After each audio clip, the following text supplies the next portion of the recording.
Oh, hello. Let me move my cup out the way before I knock it over. Not that I still won't. We are working on block number 18. So we are almost at 20. But to know me is to know I have a bin full of fabric and I can make plenty more blocks. So this is called the Calico puzzle. And we are using three pieces of fabric, or no, three colors of fabric. So we have our traditional background that we're going to be making half square triangles out of. And I've already marked the line, the diagonal line. And we have this cute yellow and orange batik. And we need two of these. So these are both 5 inches square. And then we have these two. This pretty like aqua-ish color blue with the orange and the yellow in it. And these are 4.5 inches square. So there are four of these and one of these. So these will make up like the T of the nine patch, and then these two will be in the corners. So we're gonna set these aside because there's nothing that we need to do to these. And these are going to become half square triangles. Now we've been working on half square triangles a lot, so we should zip right through these. In order to make half square triangles, we draw a line from one corner to the other corner of our squares. And these are 5 inches in this case. So from one corner to the next is a line. This is considered the cutting line for the half square triangle. So we are going to stitch on either side. This will allow us to make two half square triangles at once from two pieces of fabric. So traditionally there are patterns that will just tell you to cut down the center and then stitch each one a 1/4 inch. This essentially keeps everything in line because one of the things I talked about was for the grains of the fabric, when you are pulling, there's less stretch, a little bit more stretch, and then this is the bias where there is a lot of stretch. So we try not to disturb the bias by cutting this first because we have a tendency sometimes to pull on our fabric when we are stitching. So this helps us not to pull on it because then it creates ripples and waves. So let's take this to our machine and we're going to stitch a 1/4 inch on either side. Now, if I took this up to 5 inches, the Delaware quilt pattern says that this should be 4 7/8. I'd rather just shave off that little extra fabric than to work with eighths. Eighths drive me bananas. So it's just easier to take it up to 5. I'll do a quarter, but an eighth, and not so much. So I go on one side of the line, I flip the fabric around and stitch a 1/4 inch on the other side.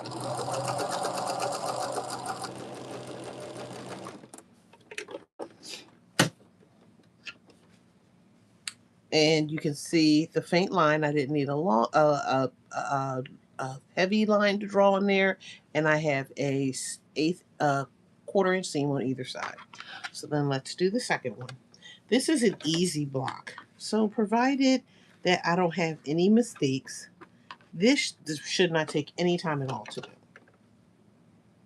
And I love this because the pattern that Delaware Quilts suggests for this is absolutely fantastic, and it only requires like a couple colors. So it's the way that the design comes together that makes it look absolutely gorgeous. So again, with this, we are sampling different quilt blocks. So we're making a ton of them. Well, not a ton, but we're making at least 20 of them. And when we sample different quilt blocks, we're trying them out. And then from there, like we can decide which ones we love the most. We can decide, how we want to use them. But if we put them all together in a quilt, it's typically called a sampler quilt. So again, we are working on the Calico puzzle, and we just started with our half square triangles. So we only have 4 of them in this one, and the other blocks are whole, or the other squares are whole, so there's no manipulation, cutting, sewing of them that we have to do in preparation for this block. So this is going to be really quick. Well, I won't say really quick because really quick is relative. So we have all 4 of our half square triangles prepped. We have these started as 5-inch squares, and I took them up from 4 7/8 because I don't work with eighths. I stitched on either side of the drawn line, and we cut these in half to create 4 half square triangles. These measurements here are both 4 1/2. They're already ready for the construction of our block. We'll take these 4 pieces, face them dark side up. I say in every video, it is totally up to you how you want to press your blocks. You can press your blocks open. You can press your blocks to the dark side. It's totally up to you. One thing that I do say is just remain consistent with how you do it. So don't open some of these and then, well, let me not say don't. I remain consistent. So I don't open some of these and then press to the dark side others. I try to keep them all the same. So whichever way that I'm committing to, that's the way I'm staying. At least I try for this portion. Now I might change it when I'm putting them together because it might make sense to open the seams up. But for the most part, the way that I'm doing this now, I would just be consistent. So if I'm making 4 blocks, 4 of these half square triangles, or whether I'm making 100 of these, I'm going to press them all to the dark side or press them all open.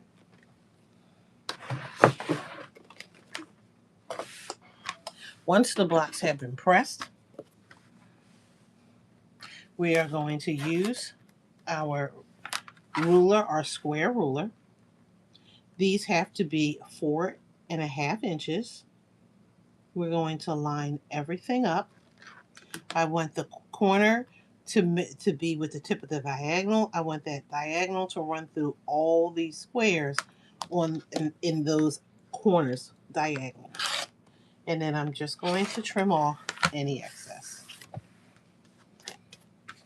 Turn this around and then do the other side. And this time make sure everything is lined up for 4 1/2. My corners are cornering. And then shave off the other piece. So because I added that extra 1/8 of an inch, it gives me a lot more to shave off. These blocks, in theory, should have been 4 1/2 without that extra 1/8 of an inch. But I like to live on the safe side. And so because I like to live on the safe side, I'd rather give myself that little slither of fabric to cut off than to not have enough. Sometimes our seams could be off, we get a little wobbly, and when we don't have that perfect measurement, sometimes it could be a little under. And so you want a 4 1/2 inch block, you don't want it to be 4 1/4 because it'll mess with your dimensions. Can I get in there and budget and work it out? Sure. But if I don't have to do that, I would prefer not to. So that's 2. We have 2 more to go. And the more you practice with these half square triangles, the easier this gets. If I'm doing, and I have a project coming up where it's a lot of half square triangles, and like they're not my friend, but I really want to do this quilt. So I'm getting into the habit of doing these half square triangles so that when I run through this, it won't be a problem. What I will also do is I have a great ruler that I use that will allow me, or trimmer, I should say. And what it does is it allows me to line everything up, and it intentionally has that diagonal line here that I can use to line everything up with. So it just makes my life a little bit easier, and easier is my middle name. So anything that can make my life easier, I am here for it. But I like to show it with regular rulers because if you are a beginner quilter, or if you're not a quilter at all and you're looking to make a quilt, you don't always have the tools needed that a lot of quilters will talk about. So what we don't want to do is keep you from making the thing, or have you say that, you need to buy something to make it work. You absolutely can use what you have. So this ruler is from TikTok Shop.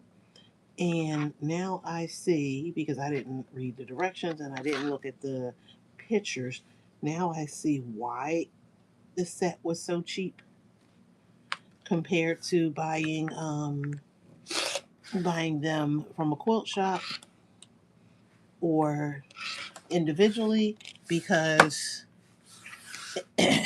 it's missing some key components that some of the other rulers have. And it may be that whoever made these took these offline because they really should be coming from here, that 45-degree angle, and what they probably did was it's off centered. So it really should be coming out of here, not coming off the side. But that's okay. I can still make it work. Okay, so we have all four of our half square triangles for this calico puzzle, and we have our 5 blocks that we need, for our 5 squares that we need for the other part of it. So there are a total of 9 squares, and we know that whenever we have 9 squares, what do we have? We have a 9 patch. So the first one that goes is the center. And then what we are going to do is rotate our half square triangles.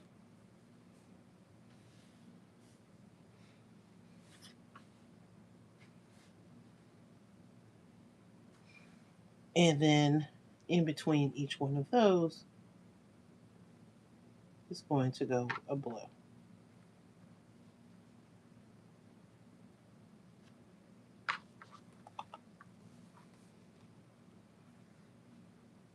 I think it's always key to lay everything out, because if something is off, you get to see it while it is off.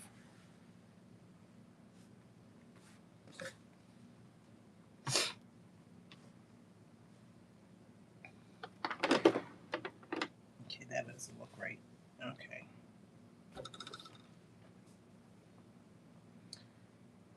So each one of these should butt up against one of those. They look like they're in the right direction. I'm double checking again because I can absolutely mess something up. It looks fine to me. So now I can treat this like a 9 patch and lay the first column onto the second column, or in this case, the way that we're reading it, this is 1, 2, 3. I'm taking the third column and placing it onto the second. It doesn't matter which way you go. It just matters that you keep it in order.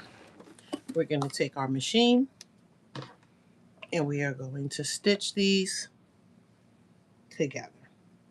Line everything up. A 1/4 inch seam.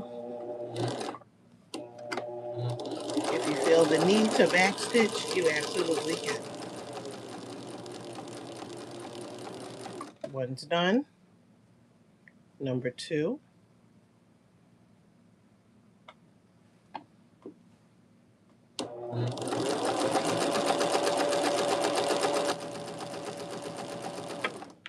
And number 3.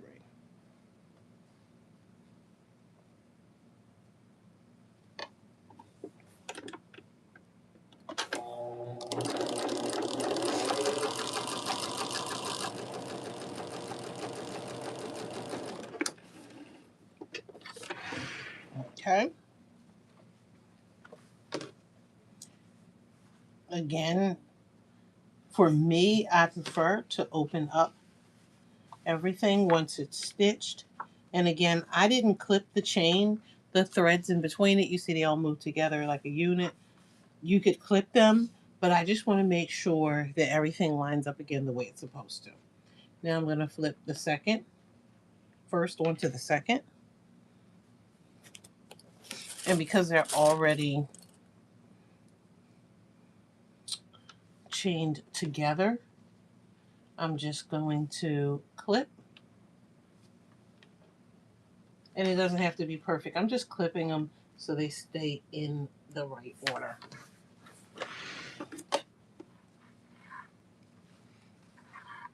And I can take these back to my machine and stitch them a 1/4 inch. The chaining just helps the units to stay together.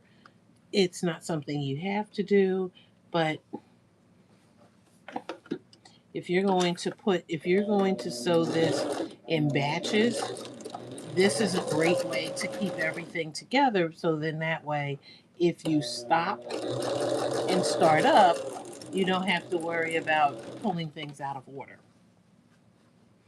I'm working from my dining room table, so if this were right in the middle of having dinners on the dining room table or using it for something else, I could quickly pick up my projects that are already chained together and then know they're going to be in the same order when I come back to it later. So again, hello, we are working on the Calico puzzle. It is a block from Delaware Quilts. It is number 18 in the 20 that I said I would complete. I may do a couple more than 20, but I said I would at least get 20 done. So the goal is just to get 20 done. And this is number 18. So 2 more in this series that I must get done. And then beyond that, it's up to me. So here are all of the pieces. They're chained together. It's up to you how you want it to look. Everything is in its right order. Again, double check. And it happens to the best of a quilter where you might switch the order around, and sometimes, we'll post about it and it'll be on social media, and it's like, can you find the error? You can press these in this direction, then this direction, and then this direction if you wanted to nest your seams. You could also press these open, press these closed, press these open opposite ways to nest seams.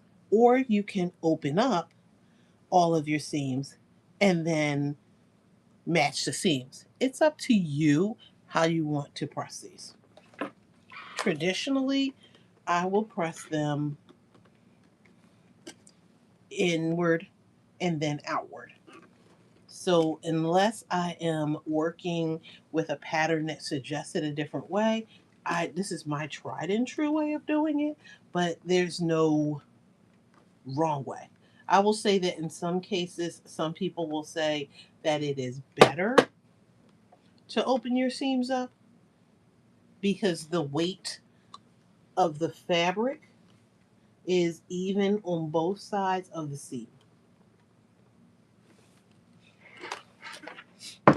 So that's a reason why they prefer that. Also, if you're working with light fabrics, you'll see the shadows evenly throughout the units. So again, personal choice. When I do the press to one side, sometimes you'll get a little fold here. So that's why it's important then to go back on the other side and just give it a good press and use your iron to kind of press that fold. Oops. Flat. Now I will say that it doesn't, the center I can go back and get really flat when I'm ironing the whole thing as a quilt. I can really get it. So what I'm more concerned about is getting it flat right on the edges where I'm going to nest those seams. I don't want any folds there. So I'm trying not to pull and stretch my fabric. Trying very easily just to flatten those seams out.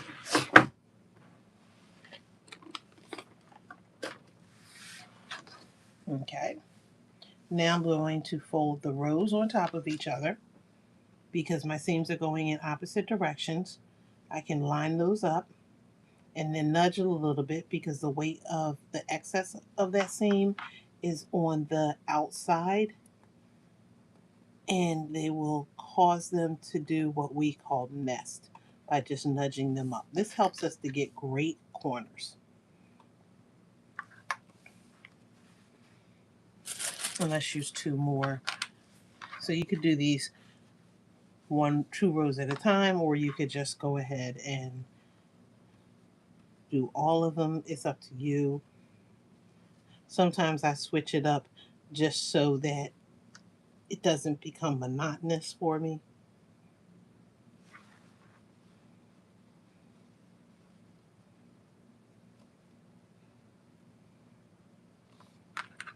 Okay, there we go.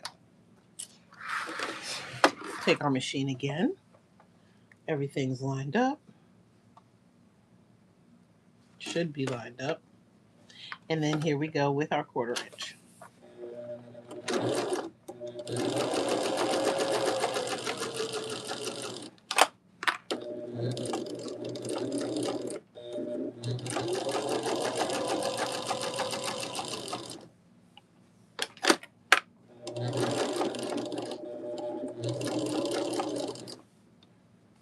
Make sure everything is lined up.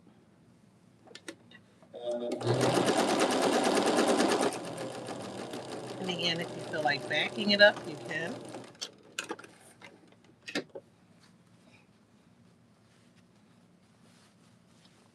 When I flip this, I should have all those corners match up. If they don't, I can either get over it or I can rip it out and do it again. Usually, if it's not too bad, I get over it. It has to be really off for me to want to go back in and do it again or to redo the block. I traditionally will buy a little extra fabric, like a 1/4 of a yard. Sometimes I'll get that because I know I'm going to mess up. I know that I'm going to cut something wrong. I know that I may miscount, like things happen. So a little extra fabric helps me to make sure that I have a little wiggle room, a safety net.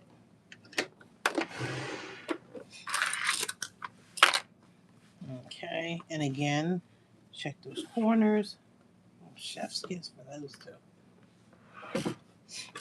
And again, this is Calico Puzzle.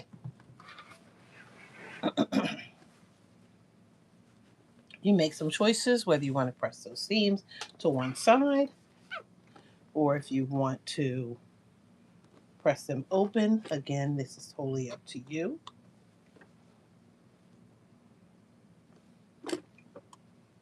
I'm trying as hard as I can just to press with the iron, not to mush with the iron. So we're pressing, not ironing.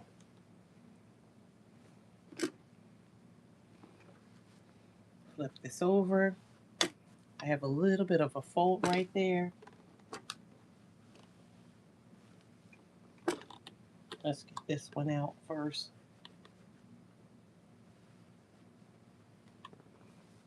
And again, just giving it a good press. And as I always would say, if those folds don't come out the way that I want them to, I will use a little bit of spray starch.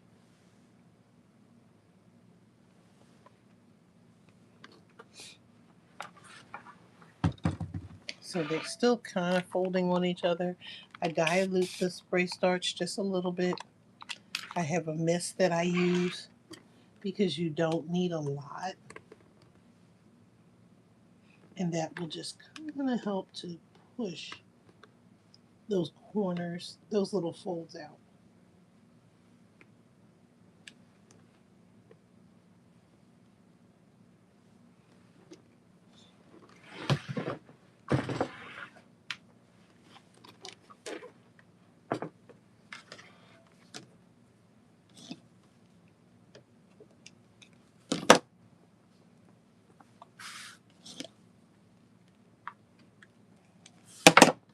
Catch those strings while I see them.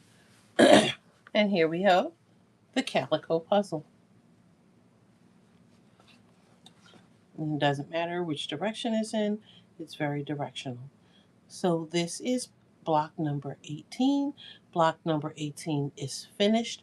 We are feverishly thinking about what our sashing will be for this quilt. I was using my stash, but I don't have a lot of dark fabric, and I'm thinking I may want to use a batik black is what I'm thinking. So somebody's going shopping. But here is the final block. So we have blocks number 19 and 20 to go.